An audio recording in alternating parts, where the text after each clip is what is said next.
We were talking about thyroid. Now, in that, let's talk about carcinoma thyroid. Now, first of all, can you tell me what is the most common thyroid malignancy?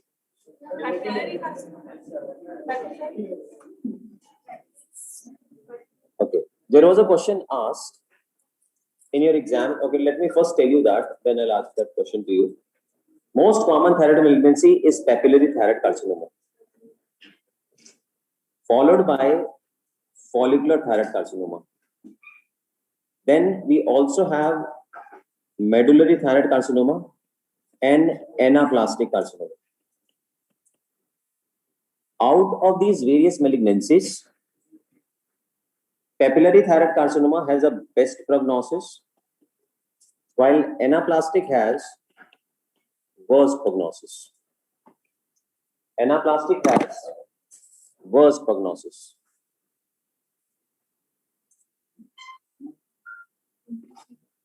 Medullary thyroid carcinoma.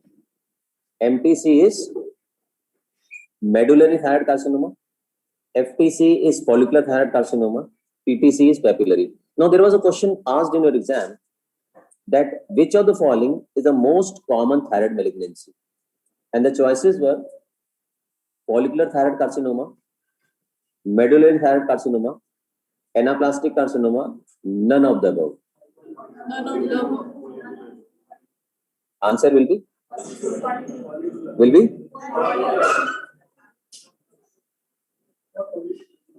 Answer will be none of the above.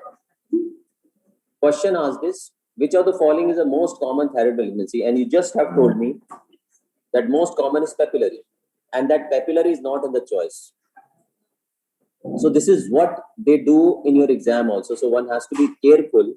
If a most common or least common anything asked, and that most common or least common is not in the choice, and one of the choices is none, answer will be none. Now, if I ask you a similar question, say for example, if the question comes like this, which of the following is the most common thyroid malignancy? At this time, the choices are follicular thyroid carcinoma, medullary thyroid carcinoma, anaplastic carcinoma, and lymphoma. None of them is actually most common. But then in exam, we have to take a most appropriate answer. In the given choices, it is follicular. However, follicular is also not most common. So what I'm trying to make you understand through this is that in exam, we have to take the most appropriate answer always. And if a most common or least common of anything is asked, and if that most common or least common of that is not in the choice and one of the choices is none, answer will be none. Okay, then there is something called well-differentiated thyroid carcinomas. Some of the cancers of thyroid comes in a well-differentiated thyroid carcinomas. Now, what all carcinoma comes in well-differentiated thyroid carcinoma, we should know, because they have asked this question, and this will help us in answering the question on management of a thyroid malignancy also. So, what all malignancies comes in well-differentiated? Papillary thyroid carcinoma, follicular thyroid carcinoma, follicular variant of papillary thyroid carcinoma, which is also called Lindsay tumor,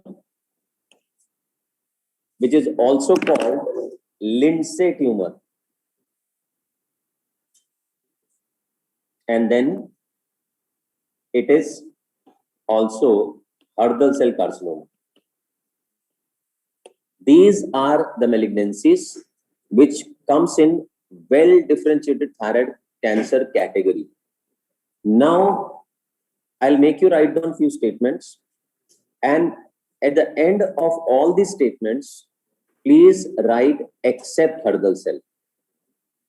Okay. All these well-differentiated thyroid carcinomas have iodine uptake in them. All these well differentiated thyroid cancers have iodine uptake in them except hurdle cell. Since they have iodine uptake in them, all these well differentiated thyroid carcinomas have role of iodine 131 for ablation.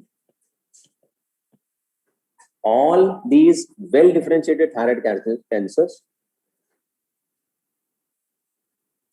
have role of radioactive iodine in ablation except hurdle cell. All these well differentiated thyroid cancers have serum thyroglobulin as a tumor marker except hurdle cell. And all these well differentiated thyroid cancers are TSH dependent tumors except hurdle cells.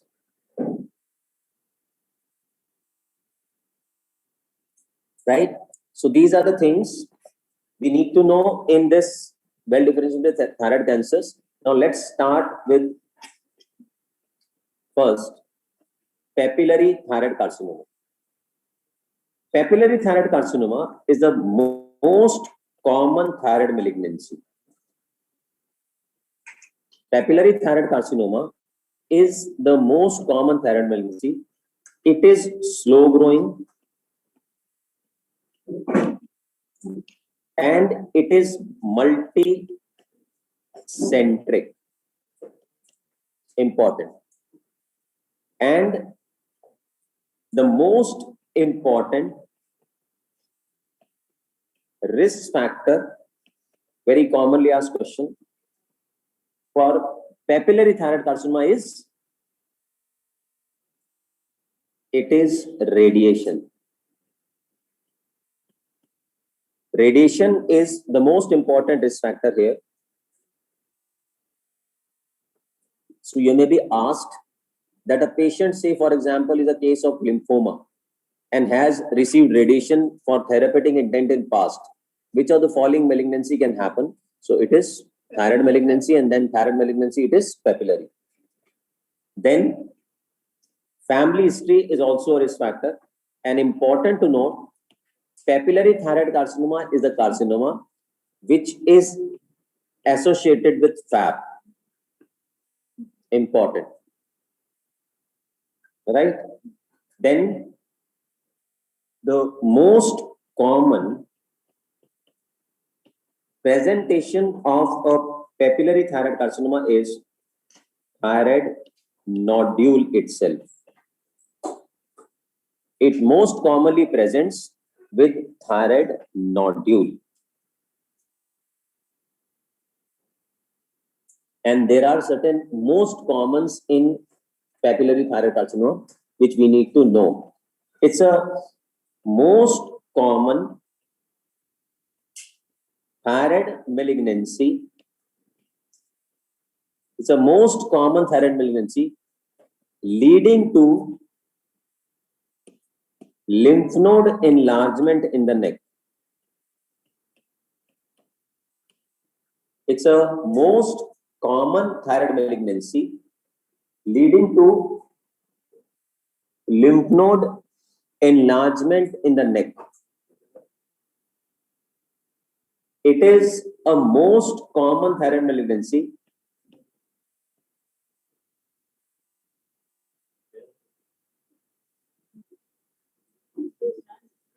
एक से काम चलाओ बुलाओ उसको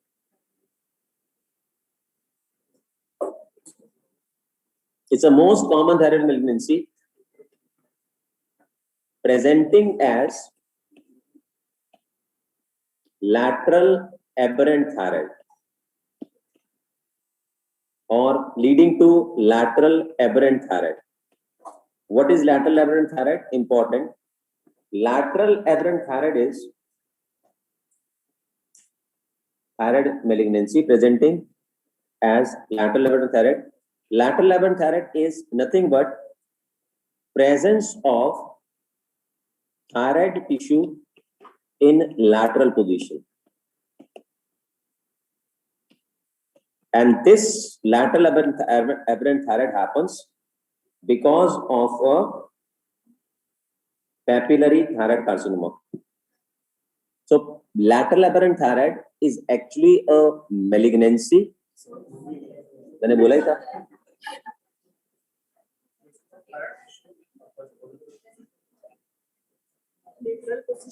Presenting as a lateral aberrant thyroid. Lateral aberrant thyroid is nothing but a presence of thyroid tissue in a lateral position, and this presence of thyroid tissue in lateral position, important, happens because of a metastasis from papillary thyroid carcinoma. Important. Papillary thyroid carcinoma is the most common thyroid malignancy developing in a recurrent cyst.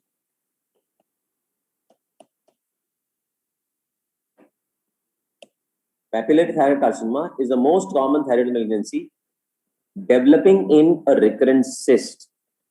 Papillary thyroid carcinoma is the most common thyroid malignancy presenting as a cyst also.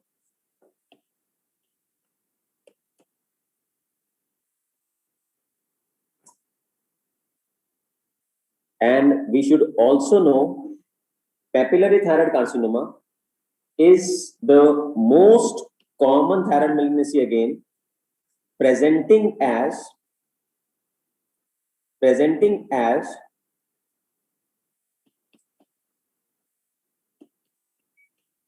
occult primary. Presenting as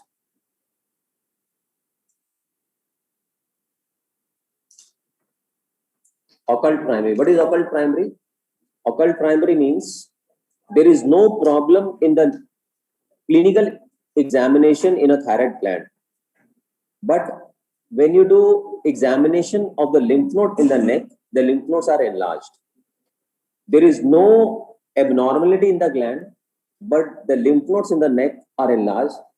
This is called occult primary. So papillary thyroid carcinoma can present as occult primary, right? And the most common mode of spread of a papillary thyroid carcinoma is lymphatic. Most common mode of spread of papillary thyroid carcinoma is lymphatic, and it can also spread by blood-borne route. It can also spread by a blood-borne route. Once it spreads by a blood-borne route, again important, the most common site of distant metastasis, very commonly asked question, is lung. Most common site of distant metastasis from papillary thyroid carcinoma is lung, right? And very important point further to know, papillary thyroid carcinoma has a characteristic histology. Papillary thyroid carcinoma has a characteristic histology. What is that characteristic histology? Orphan NEI nuclei, which is also called ground glass nuclei, which is also called ground glass nuclei, or optically clear nuclei.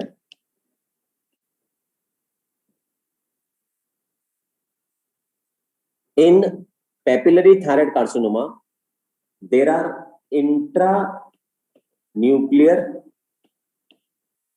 inclusions.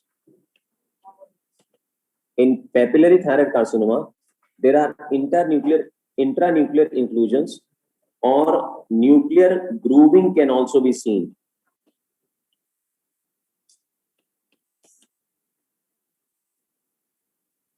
intranuclear inclusions or nuclear groovings can also be seen. And in papillary thyroid carcinoma, these features are important. There can be papillary projections in cytoplasm also.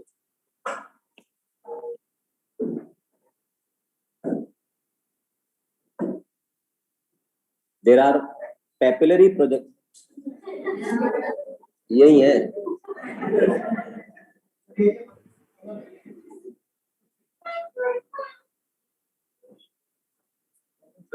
There are papillary projections in cytoplasm also. There are papillary projections in cytoplasm also. And they can also have, very important to note, sarcomas bodies. What are sarcomas bodies? What was that? Concentric dystrophic calcification. Where else you find this dystrophic calcification? Serous cystadenoma of ovary, meningioma, very good. Papillary thyroid carcinoma, meningioma, serous cystadenoma of ovary, and chromophilic type of renal cell carcinoma also. Chromophilic type of renal cell carcinoma also. So these are the features we need to know in papillary thyroid carcinoma. Then comes follicular thyroid carcinoma. Follicular thyroid carcinoma is the second common thyroid malignancy. It is unifocal. It is unifocal. And the most important risk factor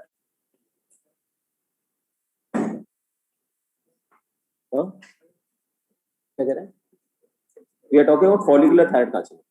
It's a second common thyroid malignancy. It is unifocal, and the most important risk factor here is iodine deficiency. And one should know, important point, it's a most common thyroid malignancy developing in multinodular goiter patients.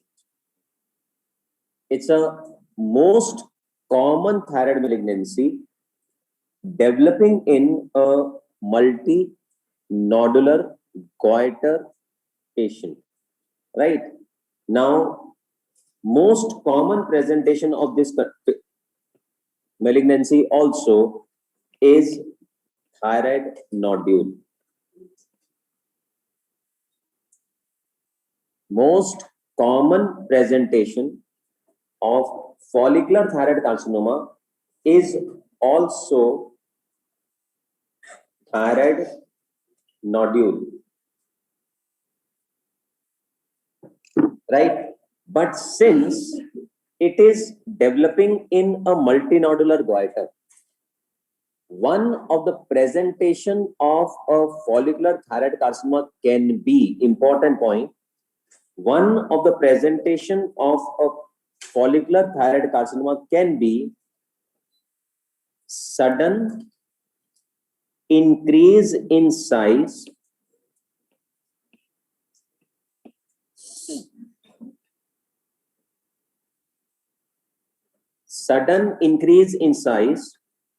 of already existing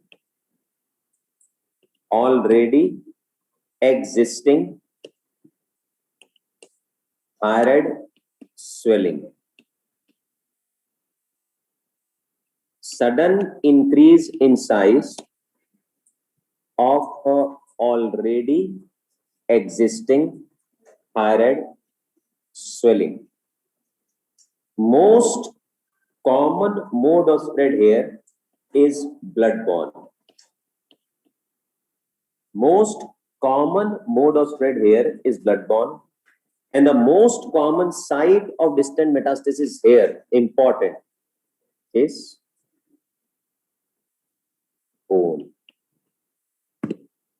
The most common site of distant metastasis from this is bone, and metastasis to bone, another important point, from follicular thyroid carcinoma is pulsatile. The metastasis to bone is osteolytic and it is pulsatile, important. And it commonly goes to skull bone. The metastasis commonly goes to skull bone, right? Then there is no characteristic histology here.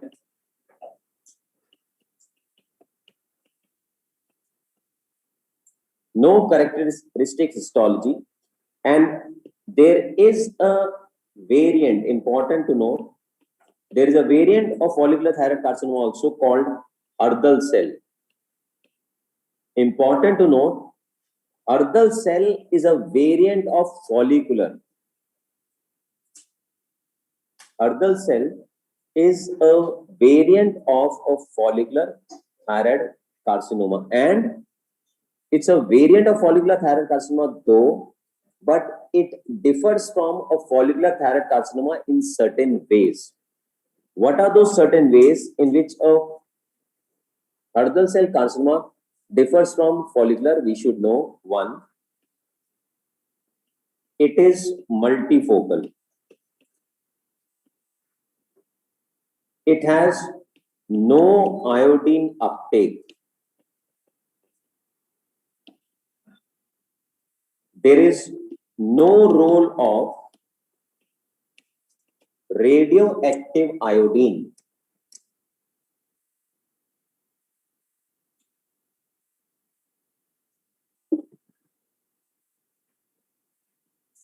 It commonly spreads by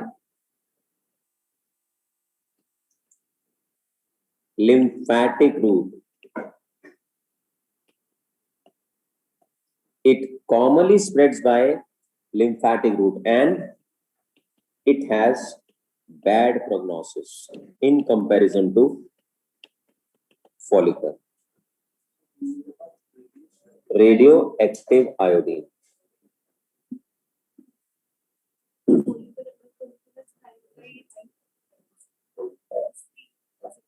इसके ये features, right? So these are the things we need to know in Ardal cell. Now another important point to note, Ardal cell can also not be diagnosed. It can also not be diagnosed on FNAC. We know that FNAC cannot differentiate between follicular adenoma from follicular thyroid carcinoma. Ardal cell also cannot be diagnosed on a FNAC, one should know. Okay, now before I tell you a simplified management of a well-differentiated thyroid carcinomas, we should know first certain prognostic scores, important. We should know the prognostic scores in well-differentiated thyroid carcinomas. The prognostic scores are ages, MS, and masses.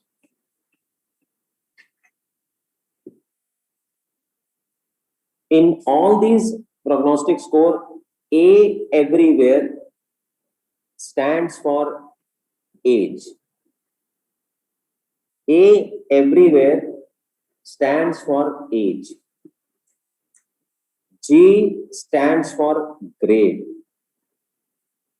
M stands for metastasis. E stands for extent. A stands for age. G stands for grade. M stands for metastasis. S stands for size. I stands for invasion, and this C they usually ask. C stands for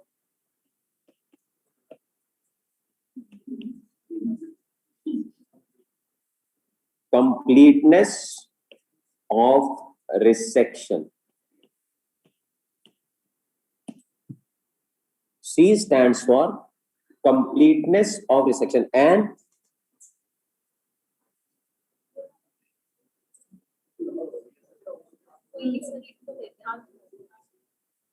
this is the only prognostic score, important point, which is a post-operative prognostic score. This is the only prognostic score which is post-operative, important. And the most important prognostic factor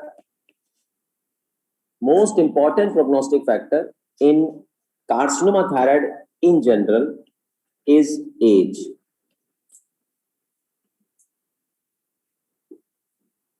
Age is the most important prognostic factor.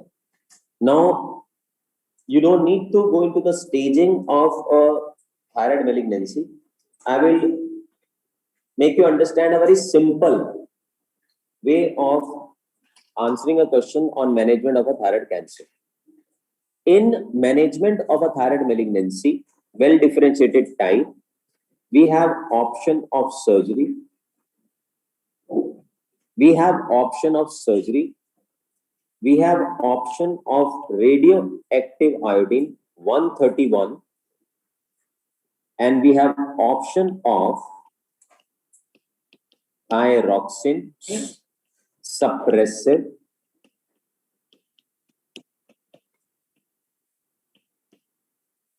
therapy. These are the three modalities we have in a management of a patient of well differentiated thyroid carcinoma. I'm going to give you a working formula here. With this working formula, you will be able to answer any question on management of thyroid cancer, but then you should understand this formula, because you should know how to apply this, right? Just knowing this will not suffice. First of all, surgery is a main modality. Surgery is the main modality, and these are the adjuncts.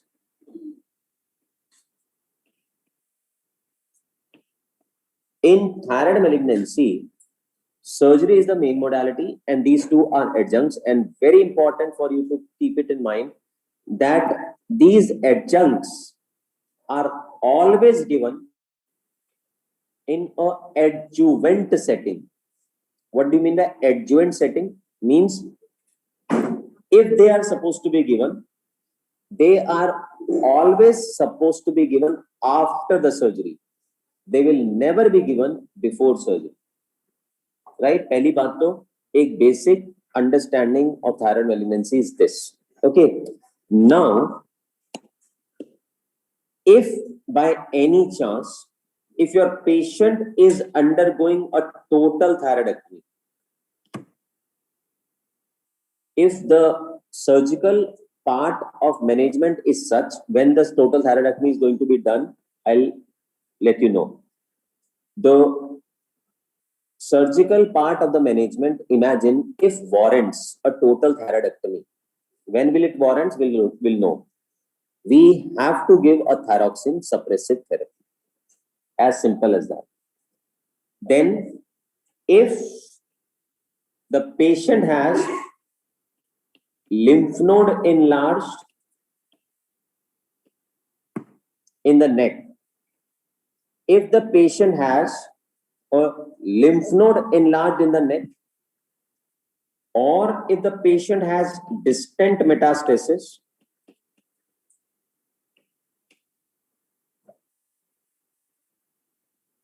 or the serum thyroglobulin of the patient is more than 5 nanogram per ml. If any of these are there, if any of these are there, radioactive iodine is on. We have to then also give a radioactive iodine, right? Now, in surgery, just keep writing, I'll make you understand this working formula. In surgery, the choice of surgery will depend on this, which I'm going to make you understand. The thyroid malignancy is divided into less invasive or invasive. Less invasive or invasive. What is less invasive? Less invasive is called when it is less than 1 centimeter. Less invasive is called, or which is also called micro-invasive. It is micro-invasive or less invasive when it is less than 1 centimeter with no blood vessel invasion,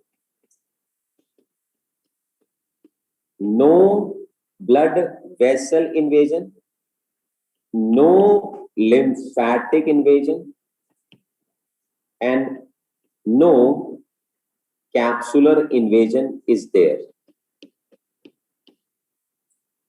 It is called invasive. It is called invasive if it is more than 1 centimeter, or there is blood vessel invasion, or lymphatic invasion, or capsular invasion there. It will be called invasive then.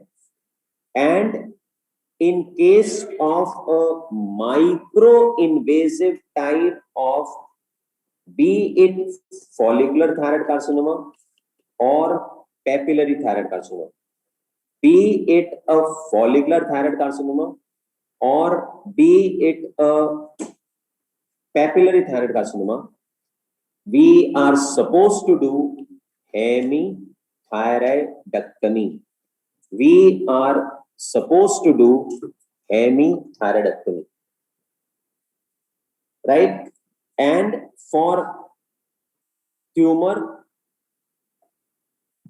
having these features, be it follicular and be it papillary, you are supposed to do total thyroidectomy. For this total, for this hemi. Understood? Invasive के लिए, okay, let us make it further simpler. इसको काट दो, पूरे को काट दो, पूरे को काट दो, कोई बात नहीं, इसको याद मत करो, क्योंकि अगर ये नहीं है, अगर ये नहीं है, तो आपका आंसर टोटल थायराइडेक्टमी है। आसान हो गया काम? आसान हो गया आप काम? बल कम हो गया ना याद करने वाला? ठीक है, तो अगर आप उसको काट भी दोगे तब भी फर्क नहीं पड़ेगा, क्योंकि if this is not there your answer is total, as simple as that. आगे बात समझ? Okay, now in case of a well differentiated, listen to this carefully, in case of a well differentiated thyroid carcinoma, neck node dissection will only be done, neck node dissection will only be done when the nodes in the neck are enlarged. When the nodes in the neck are enlarged. But there should not be a distant metastasis.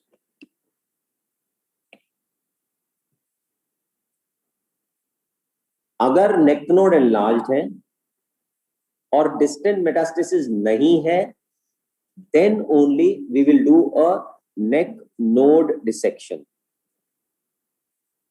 Otherwise, we will not do neck node dissection. यही मतलब है, right? So if the neck nodes are enlarged and there is a distant metastasis, we will not do a neck node dissection, right? Neck node dissection में ये working formula है, अगर इसको समझ लोगे तो बड़ा आसान हो जाएगा सब कुछ. अगर सेंट्रल नोड एनलार्ज है तो सेंट्रल नेक डिसेक्शन करेंगे. अगर लैटरल लिम्फ नोड एनलार्ज है तो मॉडिफाइड रेडिकल नेक डिसेक्शन करेंगे with central node dissection.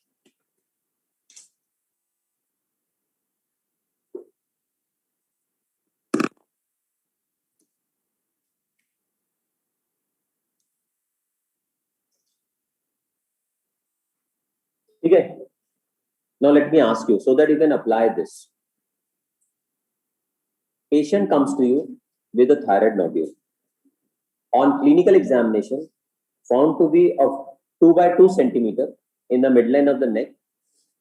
On further evaluation, found to be papillary thyroid carcinoma with a lateral node in the neck enlarged with lung metastasis. What will be the treatment? Answer will be total thyroidectomy or bus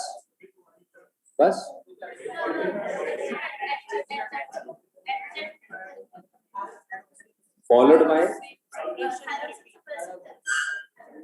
radioactive iodine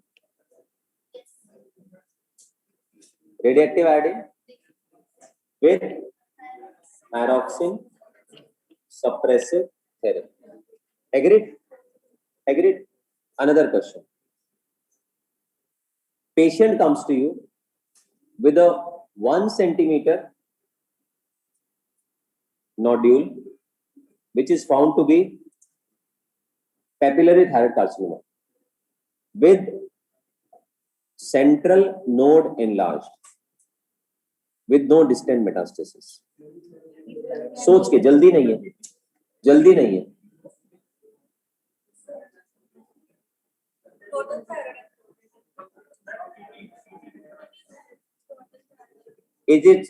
Is it total or hemi? Hemi.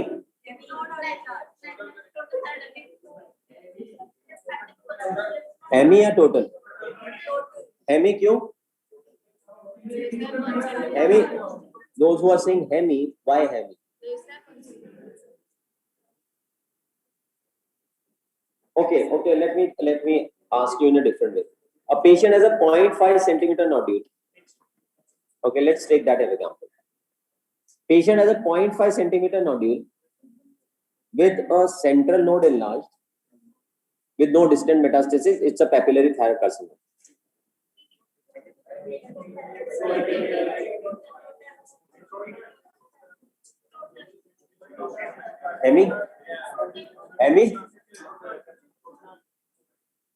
Hemi or total? Hemi or total? Those who are saying hemi, why hemi?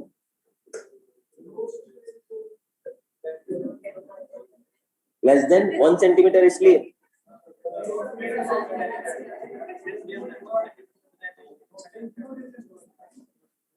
मुझे एक बार बताओ, can a lymph node get enlarged without a lymphatic invasion?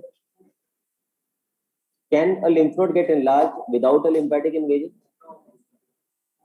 So even if it is less than 1 centimeter, since there is a lymph node enlarged, it goes without saying that the lymphatic has invaded. So it is no more microinvasive. So the answer is total thyroidectomy followed by radioactive iodine with thyroxine suppressive therapy. समझ आ गया सबको? पक्का? Okay. So this is how we go about in a well differentiated thyroid carcinoma. Obviously central node dissection, total thyroidectomy with central node dissection with radioactive iodine with thyroxine suppressive therapy. Good. Then comes medullary thyroid carcinoma. Medullary thyroid carcinoma can be sporadic, can be familial. Medullary thyroid carcinoma can be sporadic, can be familial. More common, it is sporadic. Now, familial type of medullary thyroid carcinoma is associated with red proto-oncogene mutation. Familial type of medullary thyroid carcinoma is associated with red proto-oncogene mutation. Because of this red proto-oncogene mutation, it is associated with a syndrome. Which syndrome? Men syndrome. Men syndrome. Men 2A and 2B. This men syndrome is important for your exam, mind it. In men 2A, what are the various things? MTC, pheochromocytoma, MTC, pheochromocytoma, and hyperparathyroidism. Medullary thyroid carcinoma, pheochromocytoma with hyperparathyroidism. In men to be, these two are there, but instead of hyperparathyroidism,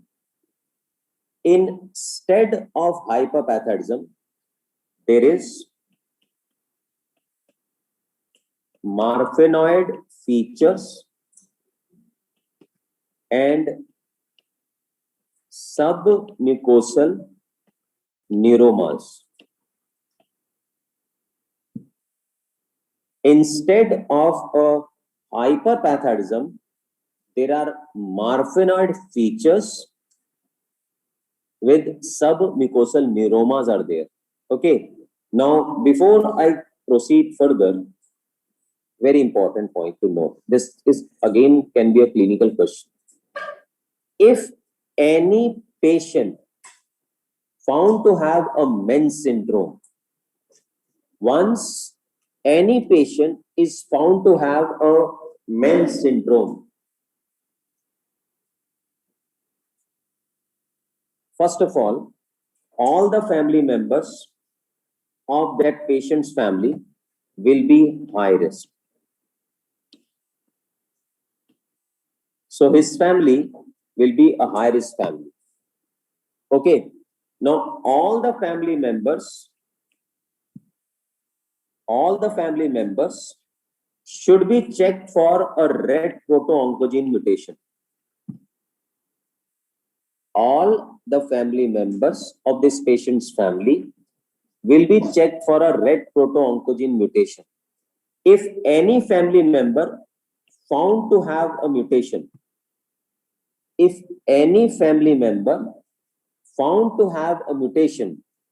this individual is called high individual. This individual is called high risk individual. And the guideline says to this high risk individual, you should offer prophylactic total thyroidectomy. To this high-risk individual, you should offer prophylactically total thyroidectomy. Important point. Another important point in this is, if this high-risk individual is a newborn, if this high-risk individual, imagine, is a newborn, the timing of this prophylactic total thyroidectomy in meant to a newborn is 5 years of age. In meant to be newborn, it is 6 months of age. Once you found out a high-risk individual, you are supposed to offer prophylactic total thyroidectomy. And the timing of this prophylactic total thyroidectomy in a newborn phase, in meant to A, it is 5 years. In meant to B, it is 6 months of age. Now, another important point about it, which again can be a clinical question.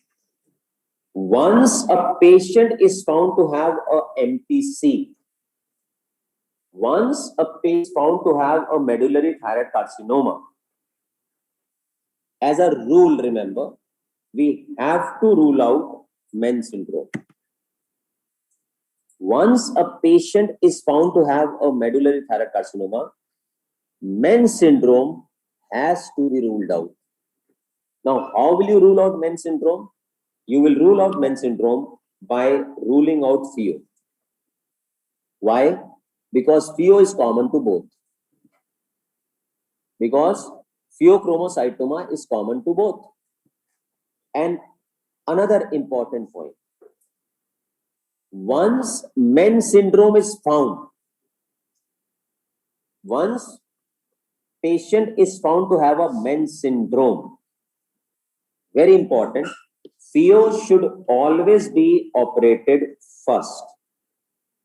Pheochromocytoma should always be operated first, even though pheochromocytoma is a benign tumor.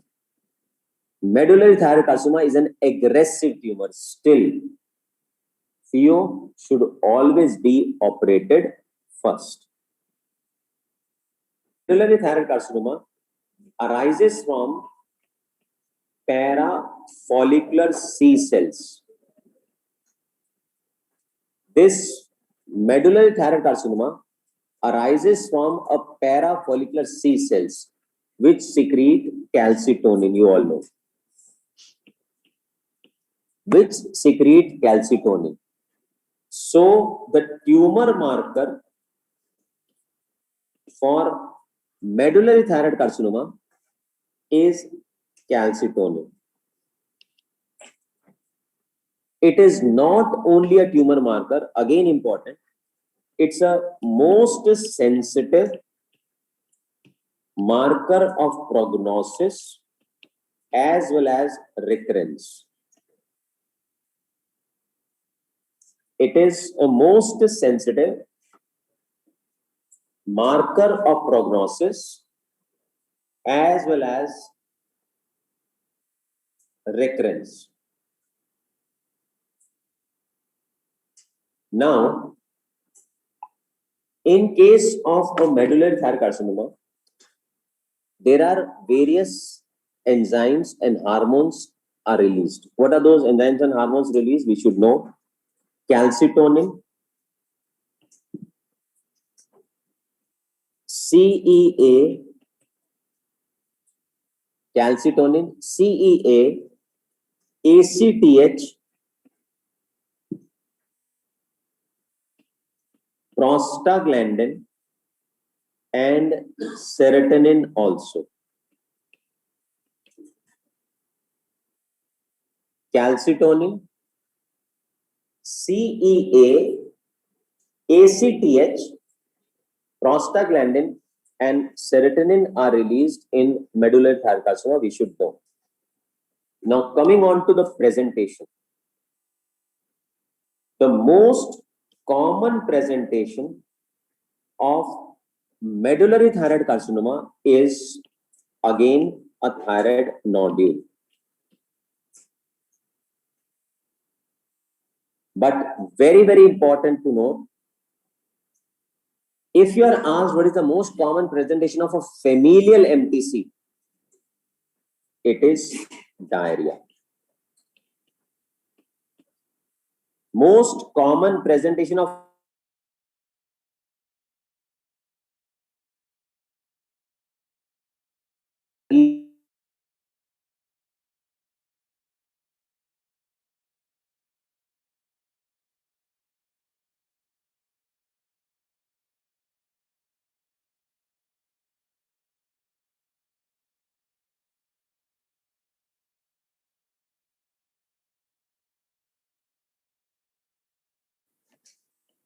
histology in this also. The characteristic histology here is amyloid stroma. Characteristic histology here is amyloid stroma. Okay. Now, coming on to the management. In management of a medullary thyroid carcinoma,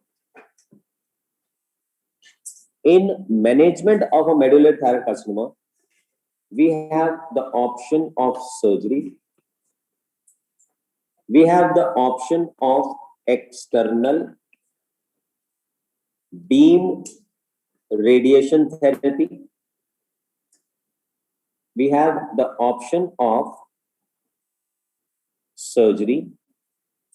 Is a epidermal growth factor receptor inhibitor. It is Vendetinib is epidermal growth factor receptor inhibitor. Now, surgery is the main modality. Surgery is the main modality. These are offered, please note, these are offered only this not possible. Then only we offer these modalities. Otherwise, we manage medullary thyroid carcinoma mainly by surgery. And the surgery which you are going to do here is total thyroidectomy with central node dissection. The surgery we are going to do here is total thyroidectomy with a central node dissection. This is how we go about in a medullary thyroid carcinoma. Then comes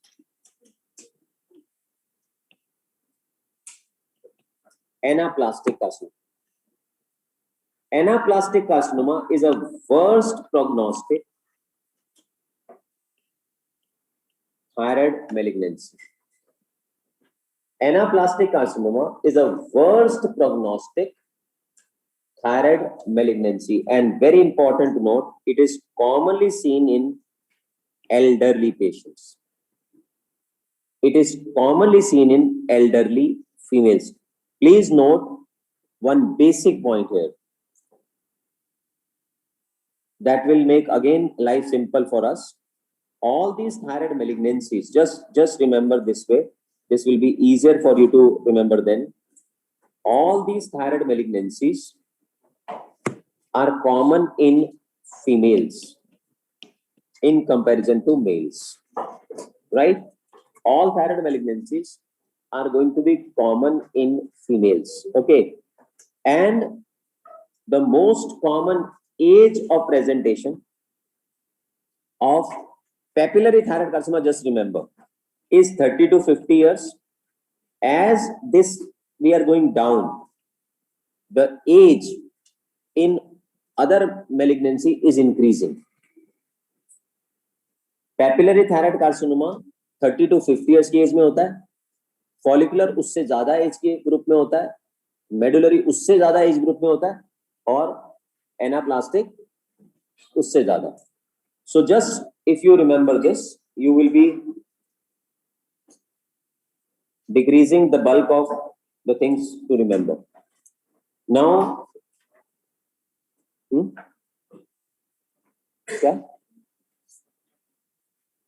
it is common around 65-70, right? Now, how does a anaplastic carcinoma presents? Very important. The most common presentation of a patient of anaplastic carcinoma is sudden increase in size of already existing thyroid swelling, sudden increase in size of a already existing thyroid swelling leading to pressure symptoms. And the most common pressure symptom is pressure on trachea, leading to respiratory discomfort. Most of the time, the pressure happens on trachea, leading to respiratory discomfort. Okay, now if you can recall, I have just told you that follicular thyroid carcinoma also has a similar presentation.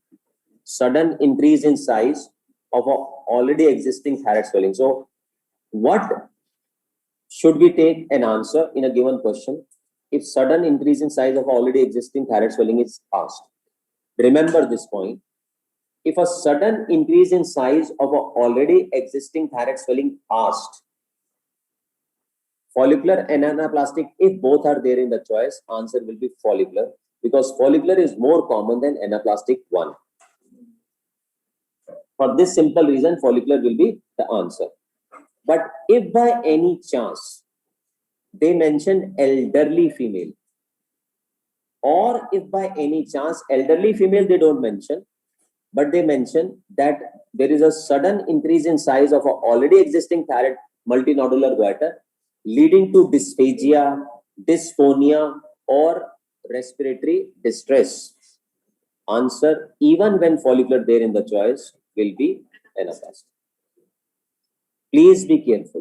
If pressure symptoms specified, or if elderly female mentioned, multinodular goiter patient, if has an increase in size, it is anaplastic carcinoma. Understood?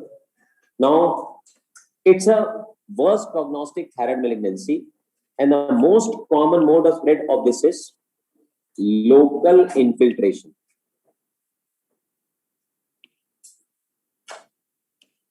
And on clinical examination, it is woody hard in texture also. Woody hard. Most common mode of spread is local infiltration. And very important point further, when it is very sad, but it is like this, that once we come to know about a anaplastic carcinoma, most of the time it is already in advanced stage. It is such an aggressive malignancy. Most of the time when we diagnose it, it is already in advanced stage. Okay, so you can appreciate, and you all know this, that in any advanced malignancy, our primary objective is quality of life. Our primary objective is to improve quality of life, and these patients' quality of life gets majorly compromised because of a pressure. So the maximum we can offer in treatment of anaplastic carcinoma, a question asked, is either isthmectomy or tracheostomy. Either isthmectomy or tracheostomy, basically just to relieve the pressure over the trachea. Nothing else we can offer to a patient of anaplastic carcinoma. So these are the things we should know in thyroid malignancies. Then comes one important entity, which again can be a question in exam, and that is a thyroglossal cyst. Thyroglossal cyst. Now, please understand this. What is this thyroglossal cyst? To understand thyroglossal cyst, we have to go back to the embryology of thyroid. You should know thyroid develops from a diverticulum. Diverticulum, it's a diverticulum of the foregut. A diverticulum of the foregut descends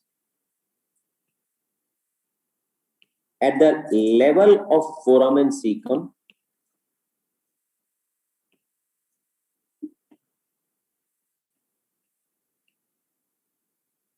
and forms a thyroid gland. So let's understand what is going to happen. There is a diverticulum which is going to arise from foregut, and this diverticulum will go down like this. This diverticulum will go down like this, descends down in the midline, and when it reaches the normal anatomical position of thyroid, it forms a thyroid gland like this. Right? While this diverticulum is descending down, it gets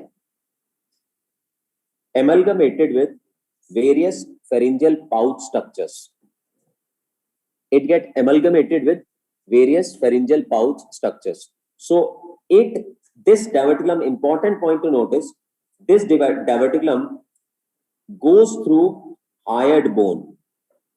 This diverticulum amalgamates with the hyoid bone, so it actually is going through the hyoid bone, right?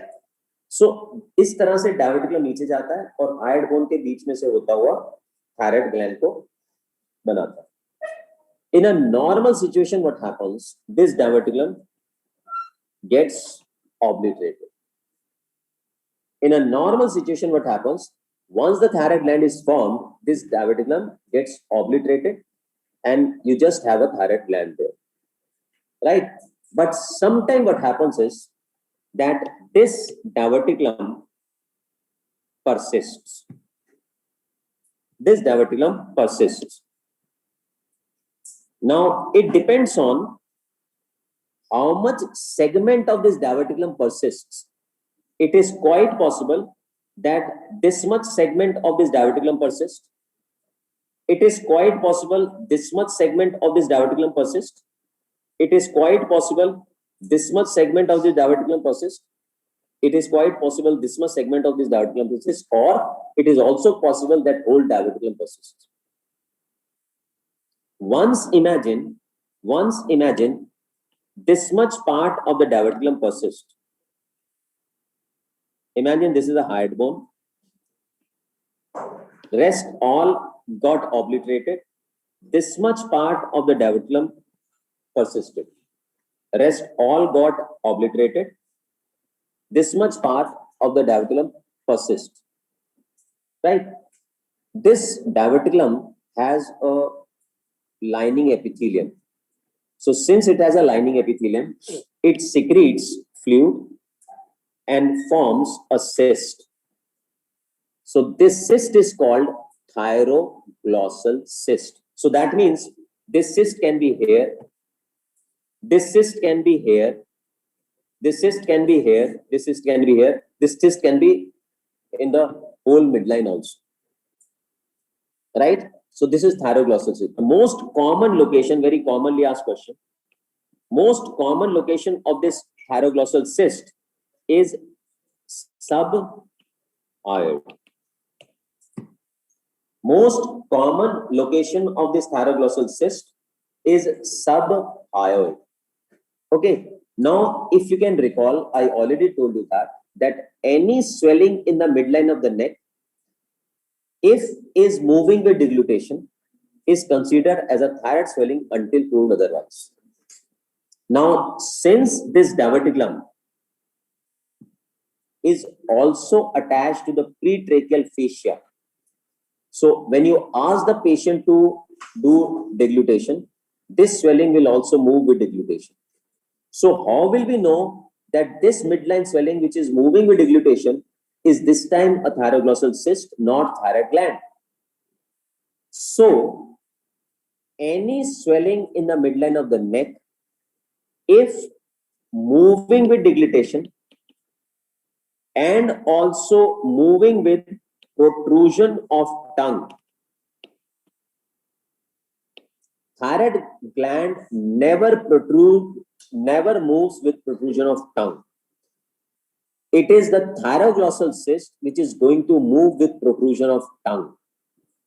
So if a swelling is moving with deglutition and also moving with protrusion of tongue, it is thyroglossal cyst. It is thyroglossal cyst, right? And once you find this kind of a presentation, obviously you have to confirm it. You will first do ultrasound and then you will do FNAC.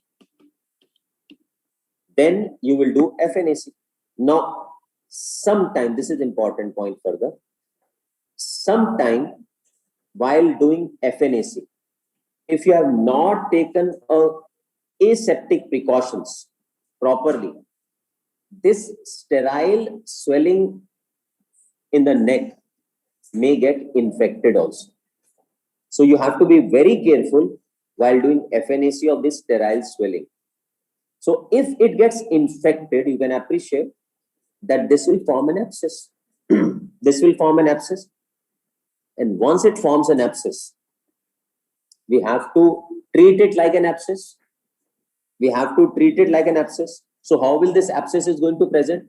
The abscess is going to present with pain, with fever. And when you ask the patient to do deglutition, it will move. And on protrusion of tongue, also it will move. So if these things are happening, you know it's an abscess.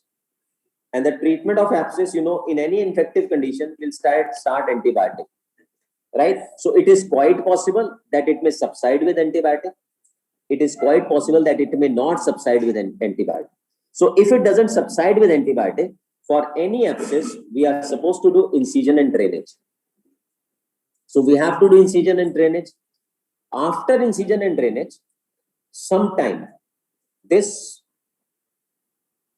thyroglossal cyst, which now developed into abscess, has because there is an epithelium which is there inside the abscess, so it keeps secreting fluid. So this leads to formation of a thyroglossal fistula or sinus. Fistula or sinus. So that means, correct me if I'm wrong, can I say here that thyroglossal cyst is a congenital problem, while thyroglossal fistula or sinus is a acquired problem, because this has happened because of a FNAC. So thyroglossal sinus or fistula is acquired. A question asked, thyroglossal cyst is congenital. Okay, now let me explain again. What happens is, a patient who comes to us with a swelling in the midline of the neck, we have to see two things, whether it is moving with protrusion of tongue and moving with deglutition or not. Thyroid swelling will only move with deglutition, will not move with protrusion of tongue, while a thyroglossal cyst will move with protrusion of tongue as well as deglutition also. In thyroglossal cyst, with FNAC, one should be very careful, because that FNAC may lead to sometime infection. So if infection sets in, it will develop into an abscess, and the primary treatment for that abscess is antibiotic. If antibiotics fails to resolve this abscess, we have to drain it. And after draining this abscess, there can be formation of thyroglossal sinus or fistula. Understood? Now, whether the patient has developed a thyroglossal sinus or fistula, or the patient has thyroglossal cyst, the treatment of choice for both these conditions, there's a lot of confusion on this. The treatment of choice for both these conditions is excision of the cyst or sinus with removal of central part of the hyoid bone also. Removal of the central part of the hyoid bone also, and this surgery is called cyst trunk operation.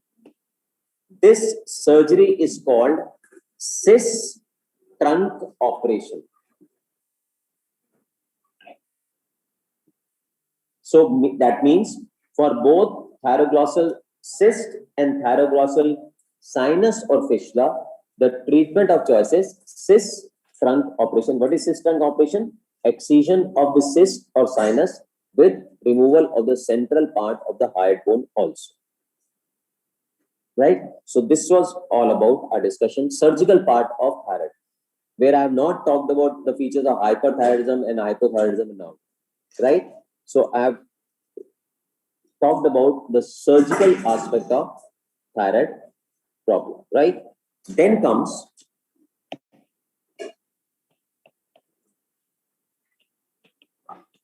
parathyroid. There are two pairs of parathyroid glands, superior parathyroid and inferior parathyroid. There are two pairs of parathyroid glands, superior and inferior parathyroid. Superior parathyroid, a question asked, is derived from a fourth pharyngeal pouch, while inferior parathyroid is derived from third. Superior parathyroid derived from a fourth pharyngeal pouch, while inferior from third. Question asked. Now, again, I will keep myself to a surgical part of parathyroid. I will not talk about the medicinal part. And in surgical part, there is only, we need to know about is primary hyperparathyroidism. There is primary hyperparathyroidism, there is secondary, there is tertiary. But only primary comes in the surgical part of parathyroid. Right? In primary hyperparathyroidism, very important, can you tell me what is the most common cause of primary hyperparathyroidism?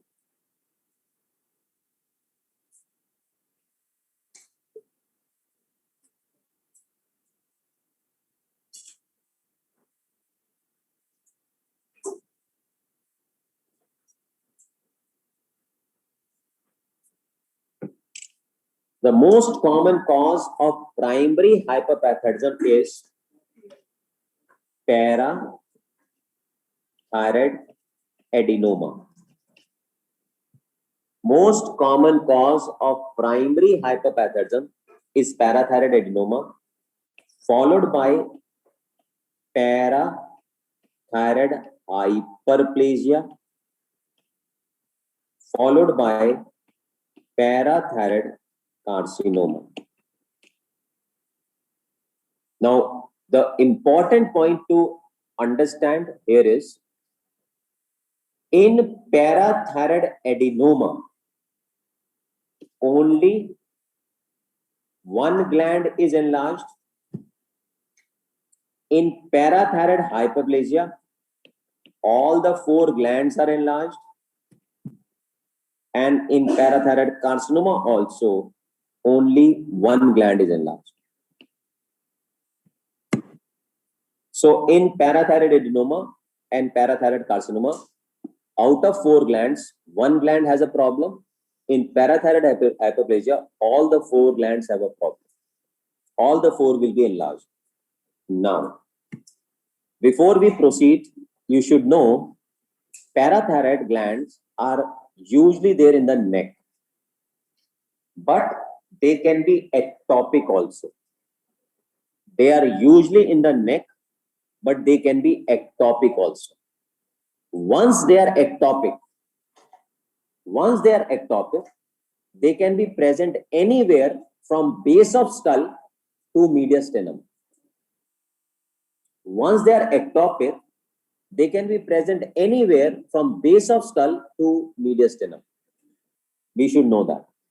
Now, what is the most common presentation of a primary hyperparathyroidism? Very commonly asked thing.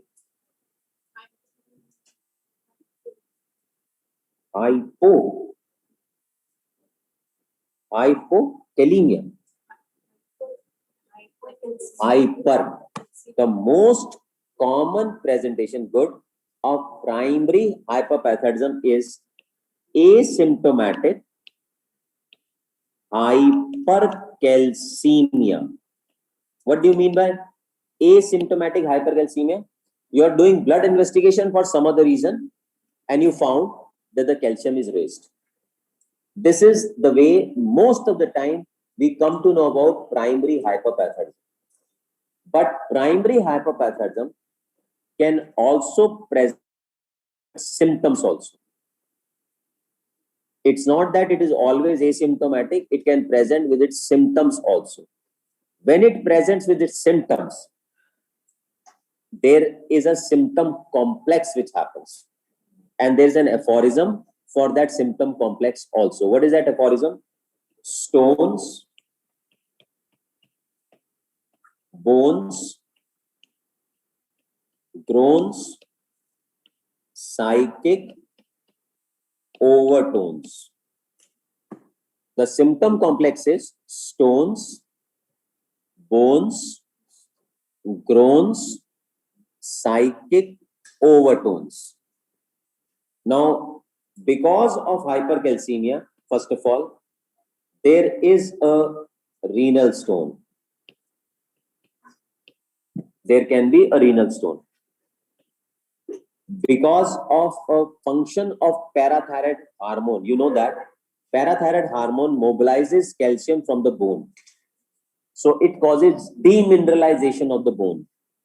So because of demineralization of calcium from the bone, a patient can have bone pain. Patient can have a pathological fracture also.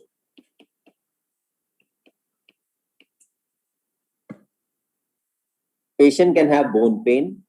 Patient can have pathological fracture also. Because of hypercalcemia, there is also increased HCl secretion also. And because of increased HCl secretion, patient will have a peptic ulcer disease also. And because of hypercalcemia, patient can have a psychiatric symptoms also. Because of hypercalcemia, patient can have psychiatric symptoms also. And out of these symptom complex, again important, if most common symptom asked, it is renal stone leading to abdominal pain. It is renal stones leading to abdominal pain. Right? Now, if any patient comes to you with this symptom complex, you should suspect on the basis of this clinical profile a primary hyperparathyroidism. Understood? Now, what will you do next?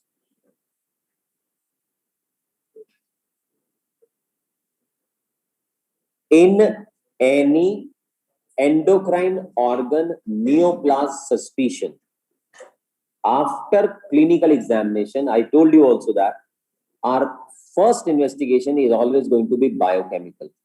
So what will we do? We will do serum calcium and parath hormone level. We will do serum calcium and parath hormone level.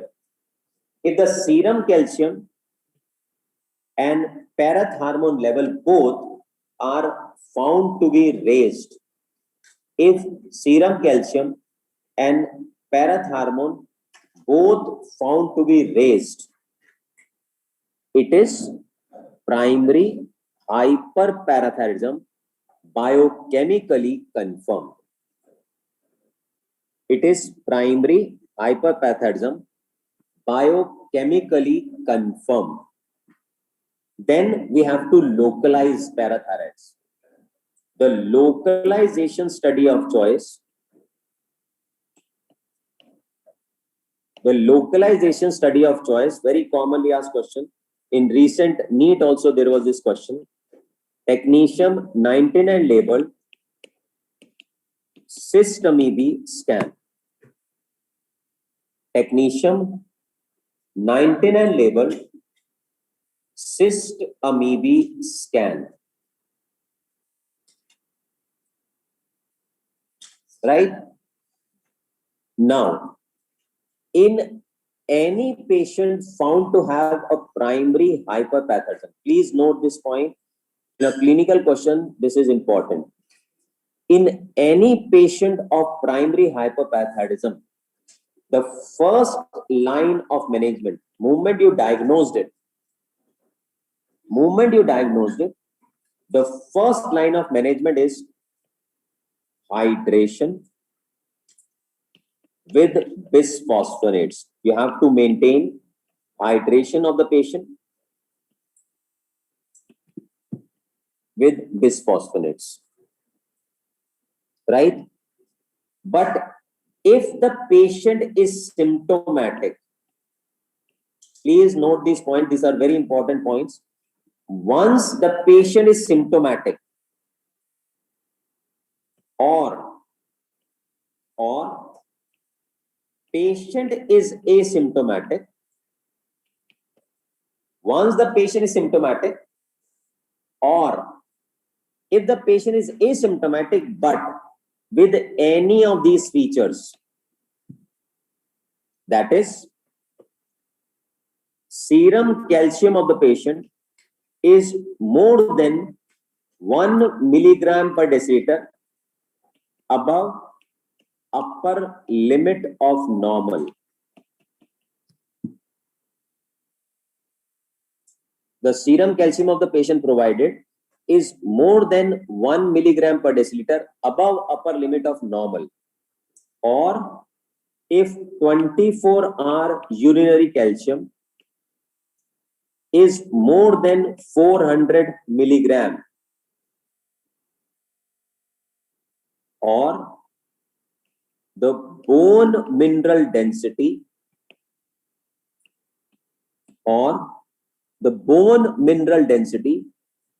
at any point is less than minus 2.5.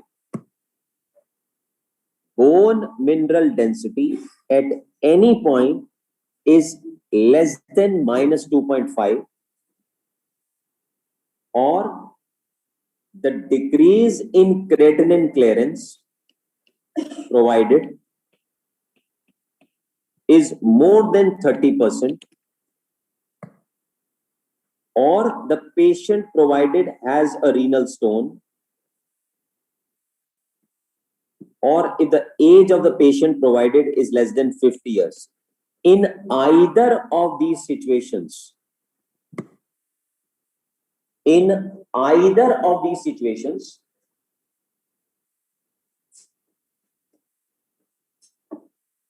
even if the patient is asymptomatic, we have to offer surgery. So in both these conditions, we will be offering surgery. But if these are not there, in an asymptomatic patient, we will just manage with this. Please be very, very careful about it. If patient is asymptomatic, but none of these are there, then the patient will be managed just by hydration and bisphosphonates. Right? In surgery, if it is a single gland disease, bouncer तो नहीं जा रहा है?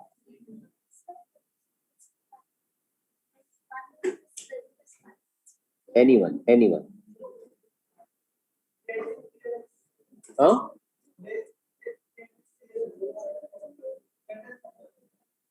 नहीं sir, आवाज नहीं, क्या करें? अगर पेशेंट का रीनल फंक्शन डिटेरियोरेट हो रहा है और क्रेटिनिन क्लियरेंस पेशेंट का नहीं हो पा रहा, decrease creatinine clearance more than 30% हो गया है, मतलब क्रेटिनिन क्लियरेंस जो पहले हो रहा था नॉर्मल वो नहीं हो पा रहा और मोर देन 30% जो है कम हो गया है. In single gland disease, you will offer excision of that single gland. In a single gland disease, you will offer excision of that single gland. Okay. In a 4-gland disease, please note this point. This is very important. When there is a parathyroid hyperplasia, what you will do? You will remove 3.5 of the gland. 4 gland है, उनमें से 3.5 you will remove. Remaining half of the gland,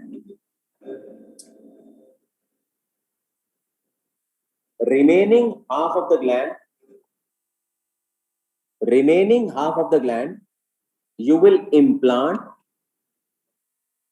in non-dominant forearm muscle, preferably brachioradialis. So please be careful when a parathyroid gland inadvertently get removed in thyroid surgery, we put it back in neck. But in a parathyroid hyperplasia, we implant that half of the gland in the forearm muscle. Very important. Another point which is important for us to know is, when you excise a single gland, once you excise a single gland, adenoma, most of the time it is adenoma. How will you know that you have excised the gland, the pathology completely? To confirm that you have excised the pathology completely, there is a criteria called Miami's criteria.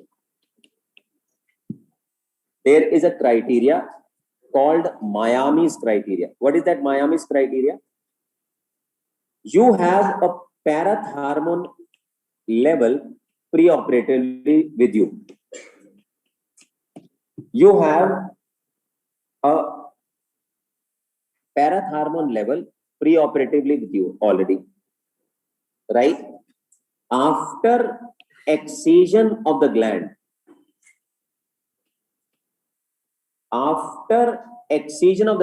is done, after 10 minutes of this excision, you should reassess parathormone level. If the parathormone level has come down to the normal level, that means you have completely excised the pathology. This 10 minutes is important. And this is called Miami's criteria. After 10 minutes of excision, if the parathormone level comes down to normal, in the normal range, it is that you have removed completely the problem. Right? And if this gland, this is a half of the implanted gland, you have put it in the forearm muscle in a parathyroid hyperplasia patient, right? This gland was a pathological gland. Hyperplasia, pathological gland. You have put it in the arm. So it can have a recurrence. It can again regrow. So if it develops a recurrence,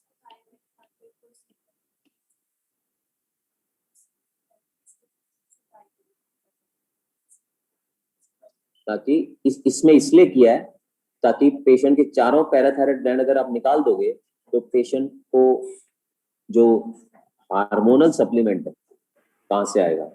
और hormonal supplement नहीं आएगा तो calcium और phosphate की problem होगा manage करना, तो आपको from outside life long calcium देना पड़ जाएगा। तो उसको अवॉइड करने के लिए आपने 3.5 ऑफ द ग्लैंड को निकाल दिया, हाफ ऑफ द ग्लैंड रख दिया ताकि पैराथार्मोन सिक्रीट होता रहे बॉडी में और उसका फंक्शन भी चलता रहे। बट अगर उसमें रिकरेंस हो गई, तो फिर प्रॉब्लम हो गई। तो इसका ट्रीटमेंट होता है local absolute alcohol injection. If this half of the gland again develops a hyperplasia, you are supposed to inject absolute alcohol in this gland which is now in the forearm muscle. This is the treatment of this recurrence of hyperplasia, and this is all about our discussion on thyroid and parathyroid, which we need to know for our exam. So let's take a break here and then we'll talk about urology.